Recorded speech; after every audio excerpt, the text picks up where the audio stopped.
Champion, le problème n'est pas là. On demande juste, avant de casser, il faut reloger. Car ils sont pauvres et ne savent pas où aller.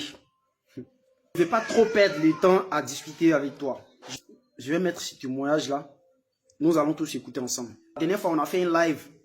Et il y a eu des personnes habitant dans ces quartiers-là qui sont venus rendre un témoignage. Et ce témoignage-là est très important pour éclairer la lanterne de tout le monde.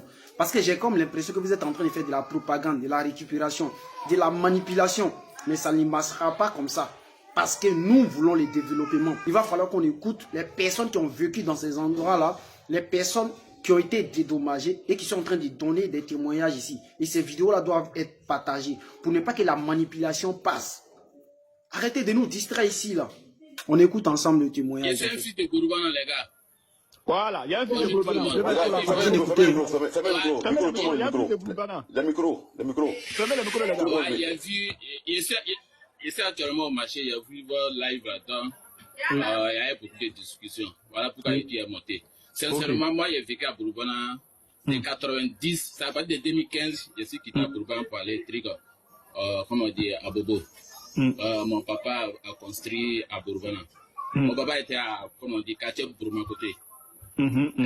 Après quartier Bourbana côté, comme il a eu un peu, en tout cas, mon papa c'est un Guinéen, il est quitté en Guinée, mais ma maman est Burkinabé, car il vient de Madinani. Ok, quand il était à Bourma côté, quand il a eu un peu d'argent, donc la seule chose qu'il a eu comme moins cher, c'était Bourbana. Donc il a payé un petit terrain. Quand il a construit, c'était une maison de 4 pièces, une cour de 4 pièces. C'est là-bas, nous tous, nous avons grandi à Bourbana. Voilà. En 2015, comme moi, j'ai quitté à Bourbana, en tout cas, Bourbana n'était pas encore, il n'y avait pas encore le plan de décaissement. Mais après, à partir de 2018 maintenant, comme déjà nos papas avaient déjà construit à Bourbana, donc nous avons fait appel.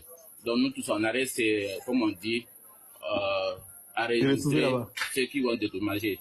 Oui, c'est seulement en 2018, là, ils ont dédommagé tout le monde. Ah, Dieu merci. Nous, maintenant, petits des 4 pièces là. Nos petits ducs de 4 pièces à petit coup, mais ça à côté des caniveaux, mais même dans la photo, même l'image qu'elle a là, je vois nos coups jusqu'à présent. Voilà, monsieur qui dit vérité. On nous a donné 8 millions. On a laissé le Bourban, c'est notre petit frère qui se promenait à Ezama, c'est lui seulement qui est resté. Oui, à plus pas même, à plus qu'on peut dire 80%, on peut dire 60% des gens qui étaient à Bourban, eux qui sont sortis, ils ont dédommagé même ceux qui lui aiment les maisons là-bas. Tu as vu ça? Il y a d'autres qui ont pu 200 000, il y a d'autres qui ont pu 300 000. Moi, il y a un ami même, où je sais, il s'est actuellement à Djamé. Il pousse bourrette, il vivait là-bas, il pousse Boutro, il vivait là, on leur donnait 200 000. Après, il a laissé Bourban pour aller ailleurs. Tu as vu ça? Vous voyez. Et puis, qu'est-ce qu'il comme je disais, il y a plus de 60% des Bourbanaka qui sont laissés Bourbana. Après, quand ils ont commencé à décaper les autres quartiers d'autres communes, les gens ne savaient pas où aller.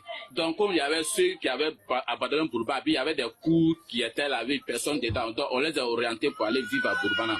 C'est eux aujourd'hui qui se plaignent. Voilà. Ils n'ont pas donné. Mais, moi, actuellement, même le mois passé, même, jusqu'à présent, qui est à Bourbana, ils ont appelé, ils ont dit, c'est que si quand ils ont demandé tout le monde, quand ils cassaient, ils décapaient les quartiers, à chaque fois que le travail du coin, si ça arrive dans une maison, là, on casse la maison.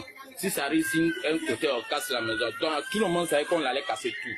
Dans les maisons qui n'ont pas encore touché là, comme notre couple qui est là-bas, là, donc on dit à notre petit frère qui vit là-bas, on leur dit, comme maintenant, ceux qui sont encore, le point presque est fini, ceux qui sont là encore, ils vont les enregistrer encore pour les dédommager de plus. À ça, nous tous même, en tant qu'on est comment on dit, à Bobo, nous tous on s'est reculés pour aller donner encore notre nom. Ça, c'est cette truc de dédommagement encore qu'on nous attendons. Sincèrement, ils ont dédommagé tout le monde. Mais lui, on l'appelle Mourgo, il était le président des jeunes malins à Bourbana là-bas. En tout cas, lui, son papa avait construit beaucoup de quoi à Bourbana. Et puis, pas même, on peut dire, tout ce qui est 60% des coûts de Bourbana appartenaient à son papa. Il mettait à l'ouage. Vous n'avez pas dit que vous êtes émotif, vous êtes dans les émotions. L'argent du contribuable, on va utiliser ça pour aller reloger les personnes qui ne payent jamais les impôts. Vous pensez que c'est vous seul qui avez des parents pauvres? C'est obligé de vivre dans la ville d'Abidjan. Vous pensez que c'est vous, c'est eux seuls qui sont pauvres dans le pays?